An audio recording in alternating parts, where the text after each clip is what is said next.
방송인 전현무 씨가 기자회견을 열고 전격 결혼을 발표했습니다. 갑자기 결혼을 발표한 이유가 있습니까? 뭔가 속도 위반을 생각해도 될까요?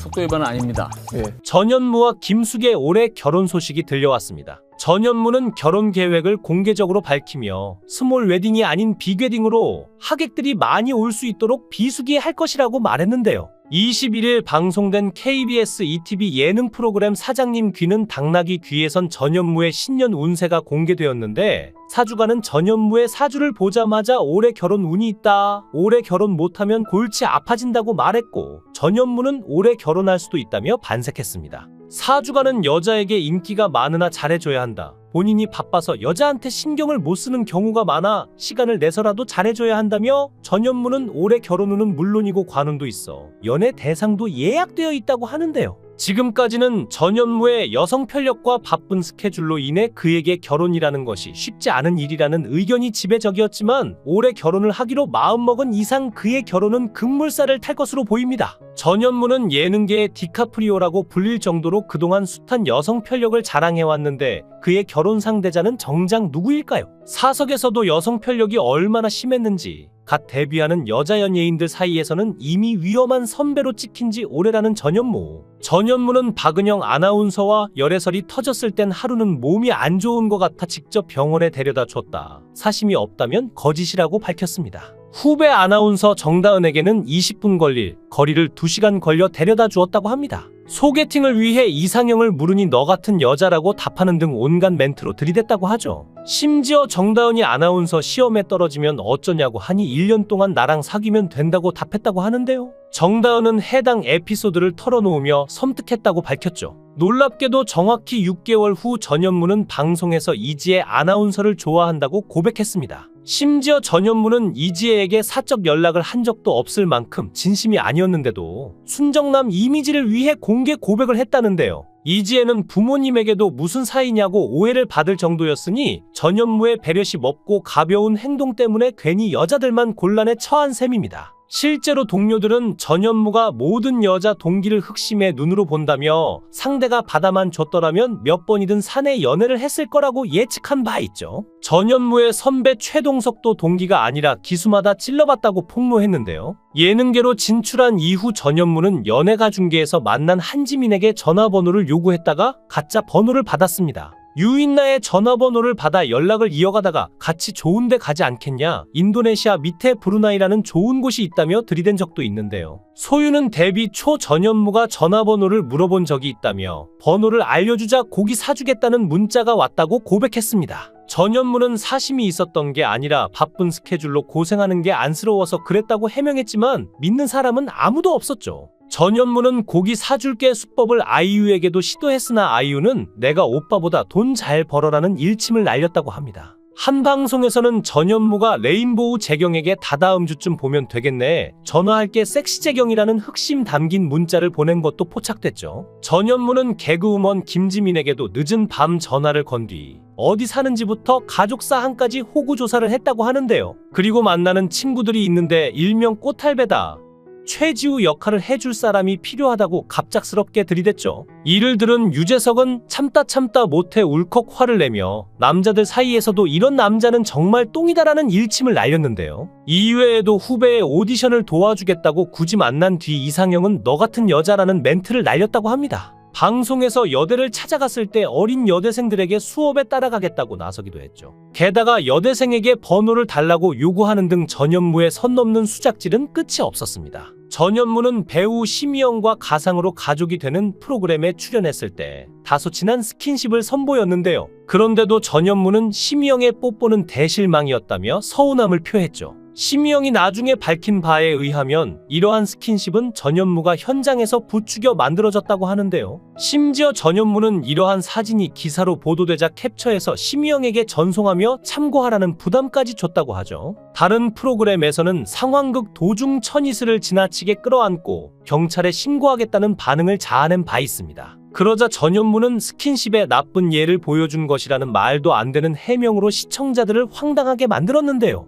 나 혼자 산다에 김사랑이 출연했을 때도 슬그머니 자리를 바꿔 앉거나 쓸데없이 하이파이브를 하는 등 사심 담긴 진행으로 눈총을 샀습니다. 하지만 정작 전현무는 과거 있는 여자 좋아할 남자는 없다며 연애과는 보수적인 모습을 보여주었다고 하네요. 뛰어난 예능감과 매끄러운 진행력, 400억 원의 출연료에 부동산 자산까지 여기에 남성미를 자랑하는 호감형 외모의 그에게 열애설이 숱하게 따라다니는 건 어쩌면 당연한 일일지도 모릅니다. 최근 전현무는 방송을 통해 이사한 아파트를 소개했는데 그가 매입한 아파트는 약 45억 원 수준으로 현재 약 60억 원까지 호가하는 것으로 알려졌죠. 그는 고가의 집만 소유한 것이 아니라 고급 슈퍼카도 소유하고 있어 화제인데 전현무가 보유한 벤틀리 콘티넨탈 GT의 차량 가격은 무려 약 3억 원대로 알려졌고 자신의 SNS를 통해 공개한 마세라티 콰트로포르테는 자동차 마니아 사이에서 화제가 된 차량으로 가격은 약 2억 원대. 나 혼자 산다에서 전현무가 공개했던 랜드로버 디스커버리 역시 차량 가격 약 1억 원이 넘는 것으로 확인되는데요.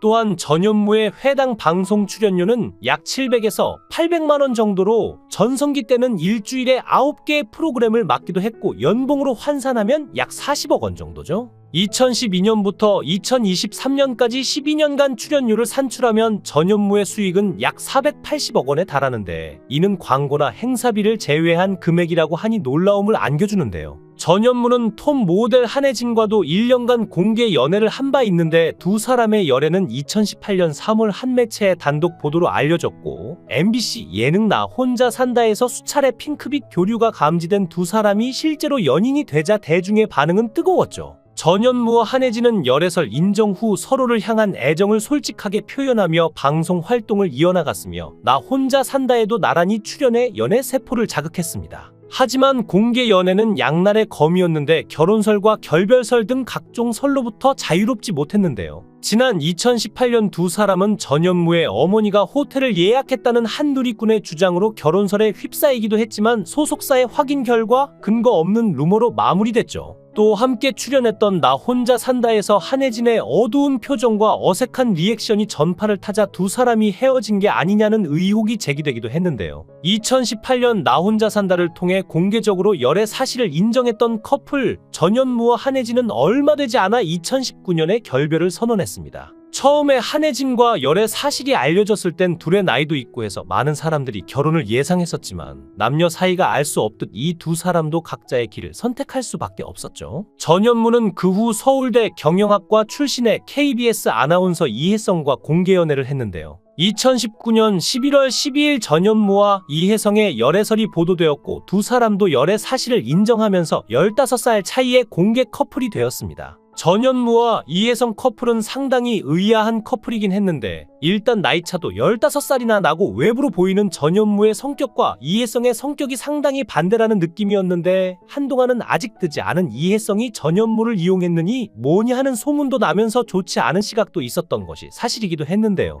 그동안 전해진 이야기를 보면 전현무가 이혜성을 상당히 좋아했다는 느낌이었습니다. 하지만 공개 연애의 단점도 있는데 이혜성에게 많은 악플이 달린 거죠. 명품을 공개하면 전현무에게 받은 거냐는 등의 이야기가 이혜성에게 스트레스로 다가오지 않았나 싶기도 한데요. 두 번째 공개 연애도 다르지 않았습니다. 방송인이라는 직업적 특성상 일거수일투족에 근거 없는 소문이 피어났고 여느 커플처럼 자유롭게 연인을 향한 마음을 표현할 수 있었지만 SNS 게시물이나 방송에서의 사소한 행동에 추측이 따라다녔죠. 이혜성이 자신의 SNS에 베이킹 수업을 듣는 일상 게시물을 게재하자 신부 수업을 받은 것이라는 일각의 주장이 일었고 KBS 아나운서였던 이혜성이 프리랜서 선언을 하고 전현무의 소속사 SMCNC로 이적하면서 두 사람이 결혼을 준비하고 있다는 소문이 확산됐습니다. 그런데 전현무가 12월 24일 자신의 SNS에 올해는 참 우울한 크리스마스 이브라며 나 혼자 산다 보면서 다 같이 메리 크리스마스라는 내용의 글을 올리면서 결별설이 흘러나왔는데요. 일부 네티즌은 해당 게시물이 이별을 암시하는 글이라고 추측했고 전현무는 전염병으로 인한 우울함을 언급한 것이라고 해명했으나 결별설은 쉽게 사그라지지 않았죠. 그리고 이혜성은 자신의 인스타그램에 오수영 작가의 긴작별 인사라는 제목의 책 일부 페이지를 공유했고 이후 이별이 공식화되면서 소속사에서도 두 사람의 이별을 공식 발표를 했습니다. 그리고 전현무는 역시나 이번에도 그 이전처럼 어떠한 입장도 밝히지 않고 있습니다. 하지만 네티즌들 사이에서는 전현무라면 얼마 안가 또 여자를 만날 거라는 추측이 지배적인데요. 그도 그럴 것이 전현무는 예능계의 디카프리오라고 불릴 정도로 그동안 숱한 여성 편력을 자랑해왔기 때문입니다. 사주가는 전현무의 사주를 보자마자 올해 결혼운이 있다, 혼자 사는 프로그램에서 빠지겠다며 그의 프로그램 하차와 결혼을 미리 축하했는데요. 그러면서 사주가는 김숙에게도 2024년과 2025년에 결혼운이 들어온다라고 말하자 김숙은 전현무를 향해 결혼운이 같이 들어와서라며 깜짝 놀란 토끼 눈을 했고, 김희철은 숙이 누나랑 현무 형 둘이 결혼하는 거야, 경사났네 경사났어라며 자리에서 벌떡 일어나 덩실덩실 어깨춤을 춰 보는 이들을 흐뭇하게 했습니다. 과연 전현무와 김숙은 올해 결혼이라는 겹경사를 맞이할지, 나아가 전현무는 결혼과 예능 대상 2마리 토끼를 모두 잡을 수 있을지 주목되고 있죠. 전현무 씨가 어떤 생각을 가지고 있는지는 모르겠지만 만약 결혼을 해야 되겠다는 생각을 가지고 있다면 하루 빨리 결혼을 했으면 좋겠다는 생각이 드는데요. 전현무 씨에게 굳이 결혼을 빨리 하라고 강요하고 싶지 않지만 결혼은 상황이 맞아떨어질 때 해야 한다고 생각합니다. 어쩌면 이제 전현무의 결혼은 연예계 수건 사업 중에 하나로 여겨질 만큼 많은 이들의 관심을 받고 있는데요. 과연 그가 언제쯤 결혼을 할지, 어떤 배우자를 만날지 기대를 해봐도 좋을 것 같습니다. 영상을 끝까지 시청해 주시고 귀한 시간 내주셔서 대단히 감사합니다. 구독, 좋아요 꼭 부탁드립니다. 더 좋은 영상으로 보답하겠습니다. 거원행